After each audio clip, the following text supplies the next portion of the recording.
Hi friends, ಎಲ್ಲರೂ ಹೇಗಿದ್ದೀರಾ? Welcome back to my YouTube channel. ಇವತ್ತಿನ ವಿಡಿಯೋದಲ್ಲಿ ನಮ್ಮ ಮೈಸೂರು ಶೈಲಿಯ ಸಾಂಬಾರ್ ಪೌಡರ್ನ ನಿಮ್ಮ ಜೊತೆ ಶೇರ್ ಮಾಡ್ತಾ ಇದ್ದೀನಿ. ಖಾರದ ಪುಡಿ ಹುರಿಬೇಕಾದ್ರೆ ಏನೇನು ಟಿಪ್ಸ್ನ ಫಾಲೋ ಮಾಡಬೇಕು, ಏನು ಪ್ರಿಕಾಷನ್ಸ್ನ ತೊಗೋಬೇಕು ಅನ್ನೋದನ್ನೆಲ್ಲ ಡೀಟೇಲಾಗಿ ತಿಳಿಸ್ಕೊಡ್ತಾ ಇದ್ದೀನಿ. ವಿಡಿಯೋನ ಸ್ಕಿಪ್ ಮಾಡದೆ ಕೊನೆ ತನಕ ನೋಡಿ. ಬನ್ನಿ ಹಾಗಾದರೆ ವಿಡಿಯೋ ಸ್ಟಾರ್ಟ್ ಮಾಡೋಣ. ಇದು ಪರ್ಫೆಕ್ಟ್ ಅಳತೆ. ಇದು ನಮ್ಮ ಅಜ್ಜಿಯವರೆಲ್ಲ ಇದೇ ಥರ ಮಾಡಿಸ್ತಾ ಇದ್ದು. ಇದನ್ನು ಟ್ರೈ ಮಾಡಿ, ಇದು ತುಂಬ ಚೆನ್ನಾಗಿ ಬರುತ್ತೆ. 1 kg ಮೆಷರ್ಮೆಂಟ್ಗೆ Guntur chilli 1 kg, Byadagi chilli optional. ನಾನು 250 ಗ್ರಾಮ್ ತೊಗೊಂಡಿದ್ದೀನಿ. ನೀವು ಬೇಡ ಅಂತಾನೆ ಬರೀ ಗುಂಟೂರೇ ಯೂಸ್ ಮಾಡಬಹುದು. ಧನಿಯಾ 1 kg, ಜೀರಿಗೆ 1/4 kg, ಕಡಲೆಕಾಳುವೆ 1/4 kg, ಉದ್ದಿನ ಕಾಳು 200 ಗ್ರಾಮು, ಮೆಂತ್ಯ 100 ಗ್ರಾಮು, ಪೆಪ್ಪರ್ ಅಂದರೆ ಮೆಣಸು 100 ಗ್ರಾಮು, ಸಾಸಿವೆ 100 ಗ್ರಾಮು, ಮತ್ತು ಅಕ್ಕಿ 200 ಗ್ರಾಮು, ಮತ್ತು ಸಾರಿನ ಬೇಳೆ 200 ಗ್ರಾಮು, ಮತ್ತು ಕೊನೆಯದಾಗಿ ಅರಿಶಿಣದ ಕೊಂಬಿಲಿ ನಾನು ಯೂಸ್ ಮಾಡ್ತಾ ಇರೋದು ಅದು 1/4 kg. ನೋಡಿ, ನಾನು ಈ ಥರ ಕುಟ್ಟಿಸಿ ಪೌಡ್ರ್ ಮಾಡಿದ್ದೀನಿ. ಖಾರದ ಪುಡಿನ ಮಿಲ್ಗೆ ಹಾಕಿಲ್ಲ, ಈ ಥರ ಕುಟ್ಟೋ ಮಷಿನಲ್ಲಿ ಕುಟ್ಟಿಸಿರೋದು. ನೋಡಿ, ಇವಾಗ ಮೆಷರ್ಮೆಂಟ್ ನಾನು ಈಗ ಲೋಟದಲ್ಲಿ ನಿಮಗೆ ತೋರಿಸ್ತಾ ಇದ್ದೀನಿ. ನೋಡಿ, ಇದರಲ್ಲಿ 1 ಲೋಟ ಅಂದರೆ 1/4 kg ಹಿಡಿಯುತ್ತೆ ಈ ಲೋಟ. 1/4 kg ಅಷ್ಟು ಅಂದರೆ 250 ಗ್ರಾಮ್ ಅಷ್ಟು ಕಡಲೆಕಾಳನ್ನ ತೊಗೊಂಡಿದ್ದೀನಿ. ಕಡಲೆಬೇಳೆನ ಯೂಸ್ ಮಾಡೋದಿಲ್ಲ ನಾವು, ಯಾವಾಗಲೂ ಕಡಲೆಕಾಳನ್ನೇ ಯೂಸ್ ಮಾಡೋದು.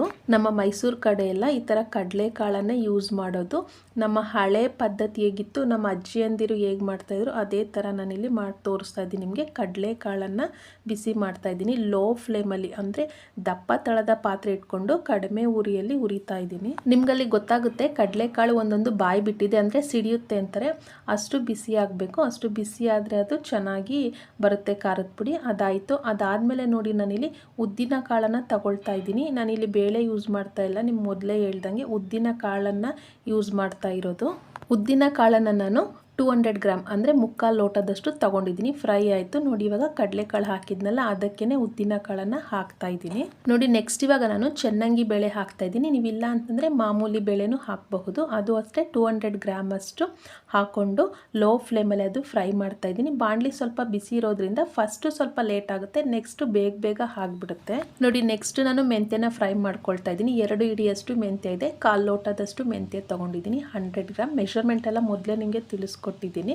ಅಷ್ಟೇ ಮೆಷರ್ಮೆಂಟ್ನ ಯೂಸ್ ಮಾಡಿ 1 kgಗೆ ತುಂಬ ಚೆನ್ನಾಗಿ ಬರುತ್ತೆ ಖಾರದ ಪುಡಿ. ಈಗ ಇದು ಮೆಂತ್ಯ ಫ್ರೈ ಆಗಿದೆ. ನೆಕ್ಸ್ಟು ಸಾಸಿವೆ ಹಾಕ್ಕೊಳ್ಳೋಣ. ಸಾಸಿವೆನೂ ಅಷ್ಟೇ 100 ಗ್ರಾಮ್ ಇದೆ. 1/4 ಲೋಟದಷ್ಟು ಹಾಕ್ಕೊಳ್ತಾ ಇದ್ದೀವಿ. ನೋಡಿ, ಅದು ಸಣ್ಣ ಇದೆ ಅಲ್ವಾ, ಅದು ಜಾಸ್ತಿ ಇದ್ದಂಗೆ ಕಾಣುತ್ತೆ. ಸಣ್ಣ ಇರುತ್ತಲ್ವ, ಅದು ಫ್ರೈ ಆಯಿತು. 100 ಗ್ರಾಮ್ ಸಾಸಿವೆನ ಫ್ರೈ ಆಯಿತು. ಈಗ ಮೆಣಸು ತೊಗೊಂಡಿದ್ದೀವಿ.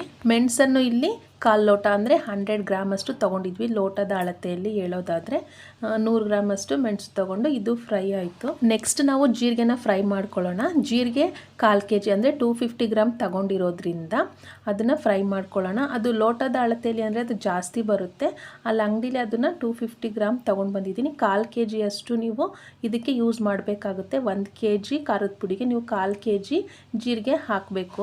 ಜೀರಿಗೆ 1/4 kgಗೆ ಜಾಸ್ತಿ ಬರುತ್ತೆ, 2 ಲೋಟ ಬರುತ್ತೆ. ನಾನು 2 ಲೋಟನೂ 1 ಲೋಟ ಸೆಪ್ರೇಟು 2 ಸಲ ಫ್ರೈ ಮಾಡಿಕೊಂಡು ಜೀರಿಗೆನ ಫ್ರೈ ಮಾಡ್ಕೊಂಡಿದ್ದೀನಿ. ನೆಕ್ಸ್ಟ್ ಇವಾಗ ಅಕ್ಕಿ ತೊಗೊಂಡಿದ್ದೀನಿ. ಅಕ್ಕಿ 100 ಗ್ರಾಮ್ ಅಷ್ಟು ತೊಗೊಂಡು ಇದನ್ನು ಫ್ರೈ ಮಾಡ್ಕೊಳ್ತಾ ಇದ್ದೀನಿ. ನೋಡಿ, ಅಕ್ಕಿ ಎಲ್ಲ ಫ್ರೈ ಆದಮೇಲೆ ನೀವೇನು ಮಾಡಬೇಕಂದ್ರೆ ದೊಡ್ಡದು ತಟ್ಟೆ ಅಥವಾ ಗೋಣಿ ಚೀಲ ಅಂತಾರಲ್ಲ, ಅದಕ್ಕೆ ಸ್ವಲ್ಪ ಈ ಮಸಾಲೆಗಳನ್ನೆಲ್ಲ ಹರಡಬೇಕು. ಯಾಕಂದರೆ ವೆಟ್ಟಿರುತ್ತಲ್ವ, ಬಿಸಿಲಿ ವೆಟ್ಟಿರುತ್ತೆ, ಅದು ವೆಟ್ಟಿಗೆ ಒದ್ದೆ ಆಗಿಬಿಡುತ್ತೆ. ಅದಕ್ಕೆ ನೀವು ಸ್ವಲ್ಪ ಹೊರಗಡೆ ಹಾರಾಕಿ. ನೆಕ್ಸ್ಟ್ ಇವಾಗ ನಾನು ಕೊತ್ತಂಬರಿ ಬೀಜನ ಫ್ರೈ ಮಾಡ್ತಾ ಇದ್ದೀನಿ. ದೊಡ್ಡ ಪಾತ್ರೆಗೆ ಶಿಫ್ಟ್ ಮಾಡ್ಕೊಳ್ತೀನಿ. ಅವೆಲ್ಲ ಸ್ವಲ್ಪ ಪ್ರಮಾಣ ಇದ್ದಿದ್ದರಿಂದ ನಾನು ಚಿಕ್ಕ ಬಾಣಲಿ ತೊಗೊಂಡಿದ್ದೆ. ಇವಾಗ ದೊಡ್ಡದೊಂದು ಕುಕ್ಕರ್ಗೆ ಶಿಫ್ಟ್ ಮಾಡ್ಕೊಂಡು ಉರಿಯೋಣ. ಈ ಕುಕ್ಕರು ಅಷ್ಟೇ ಗಟ್ಟಿ ತಳ ಅಂದರೆ ಇಂಡಾಲಿಯಂ ಪಾತ್ರೆ ಇದೆಲ್ಲ ತಳ ಗಟ್ಟಿ ಇರೋದ್ರಿಂದ ನಾನು ಇದನ್ನೇ ಫ್ರೈಗೆ ಯೂಸ್ ಮಾಡ್ತಾ ಇರೋದು. ನೀವು ಅಷ್ಟೇ ಇಂಡಾಲಿಯಂ ಪಾತ್ರೆನೇ ಯೂಸ್ ಮಾಡಿ, ಬೆಟರ್ ಅನಿಸುತ್ತೆ. ತಳ ಗಟ್ಟಿ ಇರೋ ಪಾತ್ರೆನ ಯೂಸ್ ಮಾಡಿದ್ರೆ ನೀಟಾಗಿ ಅದು ಫ್ರೈ ಆಗುತ್ತೆ, ಸೀದೋಗಲ್ಲ. ಧನಿಯಾ ಇಲ್ಲಿ 1 kg ಇರೋದ್ರಿಂದ ಅರ್ಧ kg ಒಂದು ಸಲ, ಇನ್ನೊಂದು ಅರ್ಧ kg ಒಂದು ಸಲ, 2 ಸಲ ಹುರ್ಕೊಳ್ತಾ ಇದ್ದೀನಿ.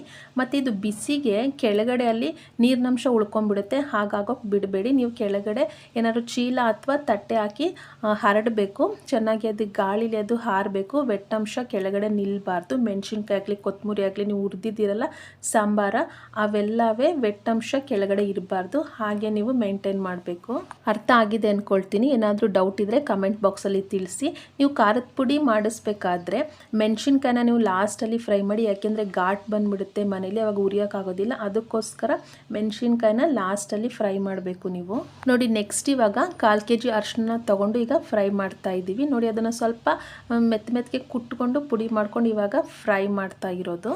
ಈ ಖಾರದ ಪುಡಿಗೆ ನಾನು ತಗೊಂಡಿರೋ ಎಲ್ಲ ಇಂಗ್ರೀಡಿಯೆಂಟ್ಸ್ನೂ ಬಿಸಿಲಲ್ಲಿ ಚೆನ್ನಾಗಿ ಒಣಗಿಸ್ಕೊಂಡು ಆಮೇಲೆ ಫ್ರೈ ಮಾಡ್ತಾ ಇರೋದು. ಮೆಣಸಿನ್ಕಾಯಿ, ಕಡಲೆಕಾಳು, ಉದ್ದಿನಕಾಳು, ಜೀರಿಗೆ ಎಲ್ಲ ಪ್ರತಿಯೊಂದನ್ನು ಬಿಸಿಲಲ್ಲಿ ಸ್ವಲ್ಪ ಹೊತ್ತು ಒಣಗಿಸಿ ಆಮೇಲೆ ಫ್ರೈ ಮಾಡ್ತಾ ಇರೋದು. ಹಾಗೆ ಮಾಡೋದ್ರಿಂದ ಖಾರದ ಪುಡಿ ತುಂಬ ಚೆನ್ನಾಗಿ ಬರುತ್ತೆ ನೋಡಿ. ಇವಾಗ ಲಾಸ್ಟಲ್ಲಿ ಗುಂಟೂರು ಮೆಣಸಿನ್ಕಾಯಿನ ನಾನು ಫ್ರೈ ಮಾಡ್ತೀನಿ. ಸ್ವಲ್ಪ ಮೆಣಸಿನ್ಕಾಯಿನ ಮುರ್ಕೊಂಡಿದ್ದೀನಿ, ಬೀಜ ಸ್ವಲ್ಪ ತೆಗೆದಿಟ್ಕೊಂಡಿದ್ದೀನಿ. ಬೀಜ ಒಳಗಡೆ ಸ್ವಲ್ಪ ಚೆನ್ನಾಗಿ ಅದು ಫ್ರೈ ಆದರೆ ಖಾರದ ಪುಡಿ ಚೆನ್ನಾಗಿ ಬರುತ್ತೆ. ಅದಕ್ಕೋಸ್ಕರ ಮೆಣಸಿನ್ಕಾಯಿನ ಸ್ವಲ್ಪ ಕಟ್ ಮಾಡಿಕೊಂಡು ಬೀಜನೆಲ್ಲ ಉದುರಿಸ್ಕೊಂಡು ಬರೀ ಮೇಲ್ಗಡೆ ಸಿಪ್ಪೆ ಮಾತ್ರ ಫ್ರೈ ಮಾಡ್ಕೊಳ್ತಾ ಇರೋದು. ನೆಕ್ಸ್ಟ್ ನಿಮಗೆ ತೋರಿಸ್ಕೊಡ್ತೀನಿ ಬೀಜನ ಫ್ರೈ ಮಾಡೋದು ನೋಡಿ. ಇವಾಗ ನೀಟಾಗಿ ಅದನ್ನು ಫ್ರೈ ಮಾಡ್ತಾ ಇದ್ದೀನಿ.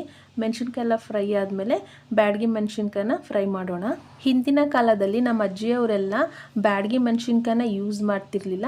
ಇವಾಗ ಕಲರು ಮತ್ತು ಸ್ವಲ್ಪ ಟೇಸ್ಟ್ಗೋಸ್ಕರ ನಾನು 1/4 kg ಅಷ್ಟು ಬ್ಯಾಡಗಿ ಮೆಣಸಿನ್ಕಾಯಿನ ಯೂಸ್ ಮಾಡ್ತಾ ಇರೋದು. ನಿಮ್ದು ಅದು ಆಪ್ಷನಲ್, ಬೇಡ ಅಂತ ಅಂದರೆ ನೀವು ಗುಂಟೂರನ್ನೇ ಯೂಸ್ ಮಾಡಬಹುದು ನೋಡಿ. ಇವಾಗ ಬ್ಯಾಡಗಿ ಮೆಣಸಿನ್ಕಾಯಿನ ಫ್ರೈ ಮಾಡ್ತಾ ಇದ್ದೀನಿ. ತುಂಬ ಘಾಟ್ ಆಗುತ್ತೆ ಅಂತ ಅಂದರೆ 1-2 ಸ್ಪೂನು ಆಯಿಲ್ ಹಾಕ್ಕೊಂಡು ನೀವು ಫ್ರೈ ಮಾಡಿ. ಕೊಬ್ಬರಿ ಎಣ್ಣೆ ಹಾಕ್ಕೊಂಡು ಫ್ರೈ ಮಾಡಿ, ಘಾಟಷ್ಟು ಬರೋದಿಲ್ಲ.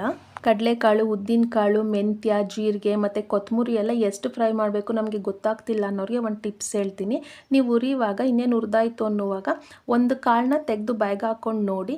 ಅದು ಕ್ರಿಸ್ಪಿ ಆಗಿದ್ದರೆ ಅಷ್ಟೇ ಸಾಕು, ಖಾರದ ಪುಡಿ ನೀಟಾಗಿ ಬರುತ್ತೆ. ಸೀಸಕ್ಕೆ ಹೋಗಬೇಡಿ ನೋಡಿ. ನೆಕ್ಸ್ಟ್ ಇದು ಬೀಜ ಮತ್ತು ಮೆಣಸಿನ್ಕಾಯಿ ಸ್ವಲ್ಪ ಇತ್ತು, ಪುಡಿ ಆಗಿಬಿಟ್ಟಿತ್ತು. ಅದನ್ನು ಲಾಸ್ಟಲ್ಲಿ ಫ್ರೈ ಮಾಡ್ಕೊಳ್ತಾ ಇದ್ದೀನಿ ನೋಡಿ. ಇವಾಗ ಎಲ್ಲ ಇಂಗ್ರೀಡಿಯೆಂಟ್ಸು ಫ್ರೈ ಮಾಡಾಗಿದೆ. ಬಿಸಿಲಲ್ಲಿ ಸ್ವಲ್ಪ ಒಣಗಿಸಿ ಇವಾಗ ನಾವು ಕುಟ್ಸೋಕ್ಕೆ ಹೋಗೋಣ ನೋಡಿ. ಈ ಥರ ಕುಟ್ಟೋ ಮಷೀನಲ್ಲಿ ಕುಟ್ಟಿಸ್ತಾ ಇರೋದು, ಇದನ್ನು ಮಿಲ್ಗೆ ಹಾಕ್ತಾ ಇಲ್ಲ ನೋಡಿ. ಆ ಥರ ಆದಮೇಲೆ ನೋಡಿ ಈ ಥರ ಬಂದಿದೆ ಖಾರದ ಪುಡಿ ನೋಡಿ. ಅಷ್ಟೆಲ್ಲ ಇಂಗ್ರೀಡಿಯೆಂಟ್ಸ್ ಹಾಕಿದ್ಮೇಲೆ ನಮಗೆ ಇದು 3 kg ಅಷ್ಟು ಸಾಂಬಾರದ ಪುಡಿ ಆಗಿದೆ. ನಾವು ಇದನ್ನು ಆಡು ಭಾಷೆಯಲ್ಲಿ ಖಾರದ ಪುಡಿ ಅಂತ ಹೇಳ್ತೀವಿ. ಇದು ಮುಕ್ಕಾಲಷ್ಟು, ಈ ಬಾಕ್ಸಲ್ಲಿ ಮುಕ್ಕಾಲಷ್ಟು ಖಾರದ ಪುಡಿ ಬಂದಿದೆ.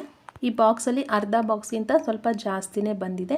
ನೀವಿವಾಗ ಇದಕ್ಕೆ 1 ಕಟ್ಟಷ್ಟು ಕರಿಬೇವಿನ ಸೊಪ್ಪನ್ನು ತೊಳೆದು ಬಿಸಿಲಲ್ಲಿ ಒಣಗಿಸಿ ಫ್ರೈ ಮಾಡಿ ಇದಕ್ಕೆ ಆ್ಯಡ್ ಮಾಡ್ಕೊಳ್ಬಹುದು ನೋಡಿ. ಇವಾಗ ನಮ್ಮ ಮೈಸೂರು ಶೈಲಿಯ ಖಾರದ ಪುಡಿ ರೆಡಿಯಾಗಿದೆ. ಹೇಗೆ ಅನ್ನಿಸ್ತು ಅಂತ ಕಮೆಂಟ್ ಬಾಕ್ಸಲ್ಲಿ ತಿಳಿಸಿ. ಟ್ರೈ ಮಾಡಿ, ಇದು ಪರ್ಫೆಕ್ಟ್ ಅಳತೆ, ತುಂಬ ಚೆನ್ನಾಗಿ ಬರುತ್ತೆ ಖಾರದ ಪುಡಿ ನೋಡಿ. ಈ ಥರ ಬ್ಯಾಂಗಲ್ ಡಿಸೈನ್ಸ್ದು ವೀಡಿಯೋನ ಅಪ್ಲೋಡ್ ಮಾಡಿದ್ದೀನಿ, ಲೇಟೆಸ್ಟ್ ಬ್ಯಾಂಗಲ್ ಡಿಸೈನ್ಸ್ ಅಂತ. ಇನ್ನೂ ಒಂದು ಅಪ್ಲೋಡ್ ಮಾಡಿದ್ದೀನಿ, ವ್ಯಾಕ್ಸ್ ಗುಂಡು ಮತ್ತು ಗಟ್ಟಿ ಗುಂಡುದು ಸರಗಳದು, ಆ ವಿಡಿಯೋನು ಅಪ್ಲೋಡ್ ಮಾಡಿದ್ದೀನಿ. ಮತ್ತು ರೇಷ್ಮೆ ಸೀರೆಗಳದು, ಮೈಸೂರು ಸಿಲ್ಕ್ ರೇಷ್ಮೆ ಸೀರೆಗಳದು ಮತ್ತು ಕ್ರೇಪ್ ಸಿಲ್ಕ್ ಸ್ಯಾರಿಗಳದು ವೀಡಿಯೋಸ್ಗಳನ್ನ ಅಪ್ಲೋಡ್ ಮಾಡಿದ್ದೀನಿ. ಸ್ಯಾರಿ ಕುಚ್ಚು ವೀಡಿಯೋಸು ಮತ್ತು ಬ್ಲೌಸ್ ಎಂಬ್ರಾಯ್ಡ್ರಿ ವೀಡಿಯೋಸು ಮತ್ತು ನನ್ನ ಬ್ಲೌಸ್ನ ನಾನೇ ಸ್ಟಿಚ್ ಮಾಡೋದು, ಆ ಡಿಸೈನ್ಸ್ ಪ್ಯಾಟ್ರನ್ಸ್ದುವೆ ತೋರಿಸಿದ್ದೀನಿ ಸ್ಯಾರಿಗಳ ಜೊತೆ. ವೀಡಿಯೋಸ್ಗಳೆಲ್ಲ ಚೆಕ್ ಮಾಡಿ, ಎಲ್ಲ ಸೆಪ್ರೇಟ್ ಪ್ಲೇಲಿಸ್ಟಲ್ಲಿ ಇರುತ್ತೆ. ವರಮಹಾಲಕ್ಷ್ಮಿ ಸ್ಯಾರಿ ಡ್ರಾಪಿಂಗು ಮತ್ತು ಕ್ಯಾರಿ ಬ್ಯಾಗ್ದು ಹಾರ ಹೇಗೆ ಮಾಡೋದು ಅನ್ನೋ ವೀಡಿಯೋಗಳನ್ನೆಲ್ಲ ಅಪ್ಲೋಡ್ ಮಾಡಿದ್ದೀನಿ. ಮತ್ತು ಕ್ಯಾರೆಟ್ ಆಯಿಲ್ ಬಗ್ಗೆನೂ ವೀಡಿಯೋನ ಅಪ್ಲೋಡ್ ಮಾಡಿದ್ದೀನಿ. ಇದು ಗುಡ್ ರಿಸಲ್ಟ್ ಕೊಡುತ್ತೆ. ಮತ್ತು 25% ಡಿಸ್ಕೌಂಟ್ ಸೇಲ್ ಇದ್ದಾಗ ಯಾವ್ಯಾವ ಥರ ಟೈಪ್ ಸ್ಯಾರಿಗಳಿತ್ತು, ಡಿಸ್ಕೌಂಟ್ ಸೆಕೆಂಡ್ ಸೇಲ್ ಅಂತ ಅಂದರೆ ಏನು, ಯಾವ್ಯಾವ ಥರ ಡ್ಯಾಮೇಜ್ ಇರುತ್ತೆ ಅನ್ನೋದನ್ನೆಲ್ಲ ಡಿಟೇಲಾಗಿ ತೋರಿಸ್ಕೊಟ್ಟಿದ್ದೀನಿ. ಎಲ್ಲ ಸೆಪ್ರೇಟ್ ಪ್ಲೇಲಿಸ್ಟಲ್ಲಿ ಇರುತ್ತೆ. KSIC ಮೈಸೂರು ಸಿಲ್ಕ್ಸ್ ಅನ್ನೋ ಪ್ಲೇಲಿಸ್ಟಲ್ಲಿ ಈ ಮೈಸೂರು ಸಿಲ್ಕ್ ಸ್ಯಾರಿದೆಲ್ಲ ವೀಡಿಯೋಸ್ಗಳಿರುತ್ತೆ. ಎಂಬ್ರಾಯ್ಡ್ರಿ ಡಿಸೈನ್ಸು ಮತ್ತು ಕುಕ್ಕಿಂಗ್ ವೀಡಿಯೋಸು ಎಲ್ಲ ಅಪ್ಲೋಡ್ ಮಾಡಿದ್ದೀನಿ. ಎಲ್ಲ ಸೆಪ್ರೇಟ್ ಪ್ಲೇಲಿಸ್ಟಲ್ಲಿರುತ್ತೆ, ಚೆಕ್ ಮಾಡಿ. ಯಾರು ಸಬ್ಸ್ಕ್ರೈಬ್ ಆಗದೆ ನೋಡ್ತಿದ್ದೀರೋ ಅವ್ರು ಪ್ಲೀಸ್ ಸಬ್ಸ್ಕ್ರೈಬ್ ಮಾಡ್ಕೊಳ್ಳಿ. ಅದೇ ನೀವು ಕೊಡೋ ಪ್ರೋತ್ಸಾಹ ನನಗೆ ಇನ್ನೂ ಒಳ್ಳೆ ವೀಡಿಯೋ ಮಾಡೋದಕ್ಕೆ ನನಗೂ ಸ್ಫೂರ್ತಿ ಬರುತ್ತೆ. ಯಾರು ಸಬ್ಸ್ಕ್ರೈಬ್ ಮಾಡಿಕೊಂಡು ನನ್ನ ಚಾನಲ್ನ ಸಪೋರ್ಟ್ ಮಾಡ್ತಿದ್ದೀರೋ ಅವ್ರಿಗೆ ತುಂಬು ಹೃದಯದ ಧನ್ಯವಾದಗಳು. Thank you for watching.